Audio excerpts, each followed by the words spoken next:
టాలీవుడ్ ఇండస్ట్రీకి సంబంధించి ఒక ప్రముఖమైన కొరియోగ్రాఫర్ షేక్ జానీ బాషా, జానీ మాస్టర్ అని పిలువబడే ఒక కొరియోగ్రాఫర్ సెక్షువల్లీ అసాల్ట్ చేస్తున్నాడు అని చెప్పి ఒక జూనియర్ కొరియోగ్రాఫర్ పోలీస్ స్టేషన్లో కంప్లైంట్ ఇచ్చినప్పటికీ ఇంతవరకు పోలీస్ యంత్రాంగం గాని రాష్ట్ర ప్రభుత్వం గాని దానిపై స్పందించకపోవడం చాలా దురదృష్టకరమైన విషయం.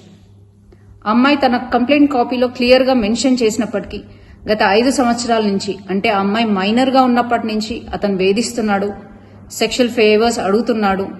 అలాగే మతం మార్చుకొని తనని పెళ్లి చేసుకోవాలని ఒత్తిడి తెస్తున్నాడు అని క్లియర్ కట్ గా మెన్షన్ చేసినప్పటికీ ఆ జానీ మాస్టర్ అనే వ్యక్తిని ఇంతవరకు పోలీసులు అరెస్ట్ చేయకపోవడం,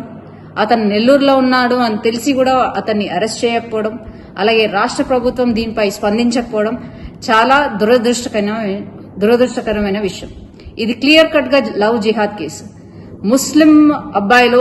హిందూ అమ్మాయిలను ట్రాప్ చేసి వాళ్ళ మతం మార్చి వాళ్ళని చిత్రహింసలు పెట్టే ఇదొక ప్రక్రియని రోజు రోజుకి ఎక్కువైతున్నప్పటికీ కూడా మన రాష్ట్ర ప్రభుత్వం నిమ్మకు నీరెత్తినట్టు కూర్చోవడాన్ని భారతీయ జనతా పార్టీ మహిళా మోర్చా తీవ్రంగా ఖండిస్తుంది.